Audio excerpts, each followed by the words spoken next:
हैं विक्रम सिंह रंधावा जी, वो कहते हैं कि जहाँ जहाँ पे भी इलीगल तरीके से इंक्रोचमेंट्स हुई है उनको हटाया जाए। कैसे देखते हैं? देखिए, बदकिस्मती से जो बीजेपी के लोग हैं बातें तो बहुत करते हैं, लेकिन सियासत इनकी आके खत्म हो जाती है ऐसे मुद्दे खड़ा करने से जिससे एक मखसूस तबके को टारगेट बना जाए।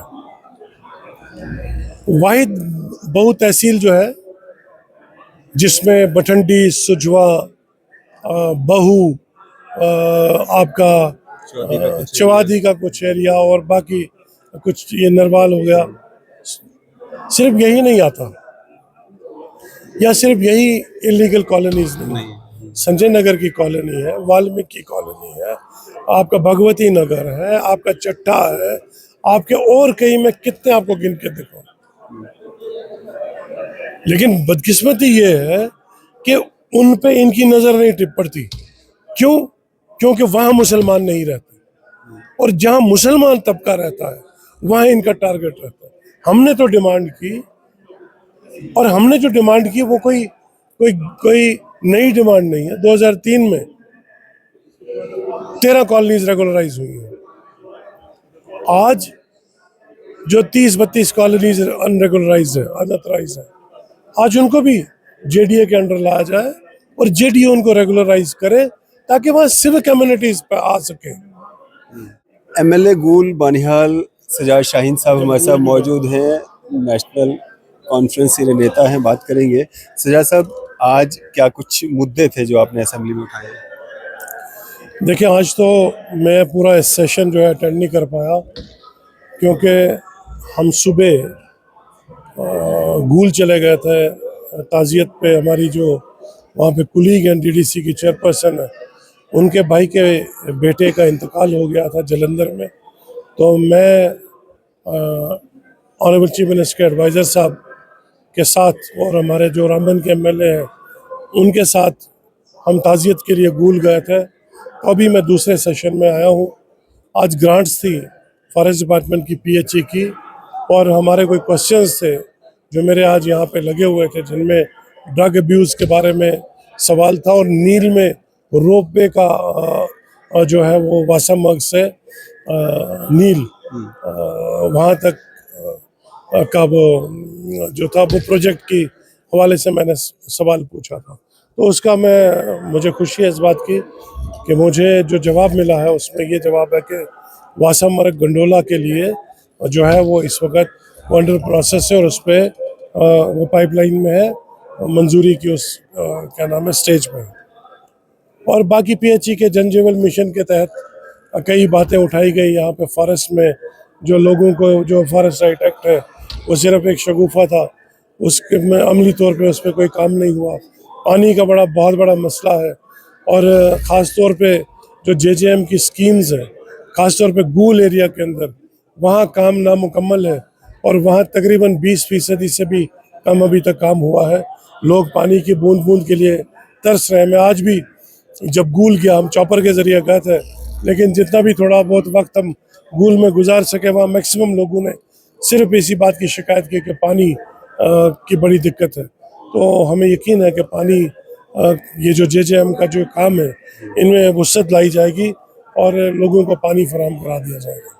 सजाद साहब, अगर बात करें हम गूल बानिहाल की और जिस तरह से आपने बात की ड्रग्स की, तो क्या हालत है वहाँ की? और यूथ की अगर हम बात करें तो क्या कारण मानते हैं आप, क्यों ड्रग्स की ओर आकर्षित हो रहा है?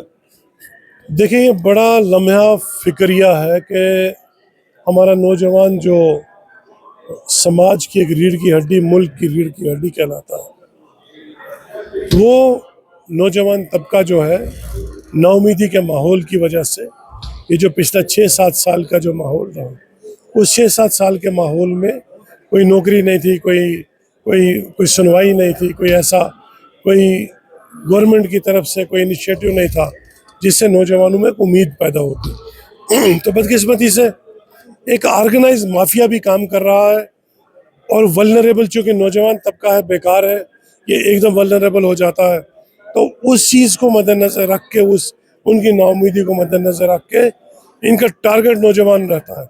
तो वो नौजवान को अपनी तरफ इस ड्रग्स की मेहनत की तरफ खींचने के लिए ये कई ऐसे सिलसिले बनाते हैं जिससे नौजवान जो है इस मुसीबत की तरफ खींच के चला जाता है। हमारी ये कोशिश है कि इस पे बैन लगाया जाए और जगह जगह काउंसलिंग सेंटर्स खोले जाए, रिहेबिलिटेशंस के लिए इनके डी एडिक्शन सेंटर्स बनाए जाए, जगह जगह हर ब्लॉक लेवल पे बनाया जाए, ताकि नौजवानों को न सिर्फ उनको रिहेबिलिटेट करने की बात चलाई जाए, बल्कि सबसे इम्पोर्टेंट है, मैं तो ये समझता हूँ कि कानूनी कार्रवाई तो अहम है ही, लेकिन उससे भी अहम है नौजवानों की काउंसलिंग करना, उनकी रिहेबिलिटेशन करना। तो मैं ये उम्मीद करता हूँ कि हुकूमत इस एस्पेक्ट को नज़र में रखते हुए इक़दाम उठाएगी जिससे नौजवानों को इस मुसीबत से दूर रखा जा सके। सिराज साहब, एक तरफ आप बानिहाल गूल के एमएलए होने के नाते सदन में आवाज़ उठा रहे हैं कि जो भी अनरेगुलाइज कॉलोनीज़ हैं उनको रेगुलाइज किया जाए, दूसरी तरफ से बाहू कॉन्स्टिट्यूंसी के एमएलए हैं विक्रम सिंह रंधावा जी, वो कहते हैं कि जहाँ जहाँ पे भी इलीगल तरीके से इंक्रोचमेंट्स हुई है उनको हटाया जाए। कैसे देखते हैं? देखिए, बदकिस्मती से जो बीजेपी के लोग हैं बातें तो बहुत करते हैं, लेकिन सियासत इनकी आके खत्म हो जाती है ऐसे मुद्दे खड़ा करने से जिससे एक मखसूस तबके को टारगेट बना जाए। वाहिद बहु तहसील जो है जिसमें बठंडी, सुजवा, बहू, आपका चवादी का कुछ एरिया और बाकी कुछ ये नरवाल हो गया, सिर्फ यही नहीं आता, या सिर्फ यही इलीगल कॉलोनीज नहीं, संजय नगर की कॉलोनी है, वाल्मीकि कॉलोनी है, आपका भगवती नगर है, आपका चट्टा है, आपके और कई में कितने आपको गिन के देखो। लेकिन बदकिस्मती ये है कि उन पे इनकी नजर नहीं टिप पड़ती। क्यों?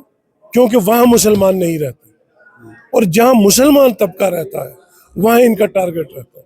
हमने तो डिमांड की, और हमने जो डिमांड की वो कोई नई डिमांड नहीं है। 2003 में 13 कॉलोनीज रेगुलराइज हुई हैं। आज जो 30-32 कॉलोनीज अनरेगुलराइज है, अनऑथराइज है, आज उनको भी जेडीए के अंडर लाया जाए और जेडीए उनको रेगुलराइज करे ताकि वहाँ सिविक कम्युनिटीज पे आ सके, वहाँ पे सफाई का सिलसिला चल सके, वहाँ की गलियाँ बन सके, वहाँ रेगुलेटेड पानी बिजली का सिस्टम बन सके, वहाँ स्कूल बन सके, डिस्पेंसरीज, अस्पताल इस्टेब्लिश हो सके, और कूड़ा करकट का उठाने का सिलसिला बन सके। इसलिए हम रेगुलराइजेशन की डिमांड करते हैं।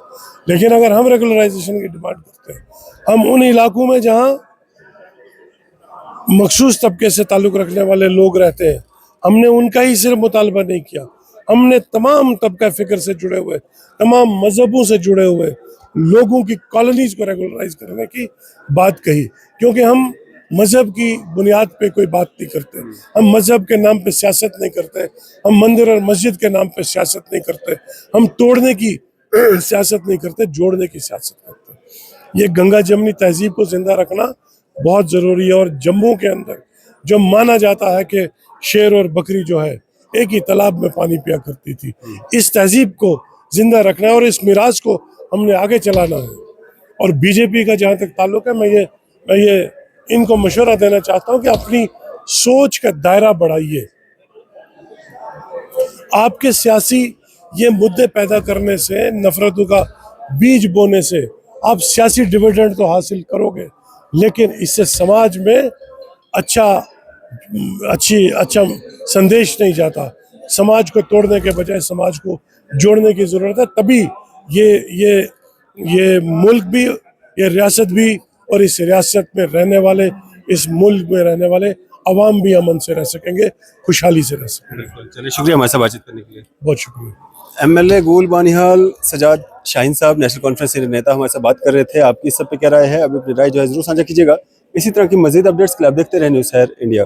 बीएन हाई सेकेंडरी स्कूल जो कि सुजवा रोड जम्मू में स्थित है, अब इसमें 2025 और 26 की बैचेस की एडमिशन शुरू हो चुकी है। अगर फैसिलिटी की बात करें तो यहाँ पे आपको medical, non medical, art stream, hostel for boys and girls, dedicated faculty, nominal fee structure, fee concession for siblings and single girl child.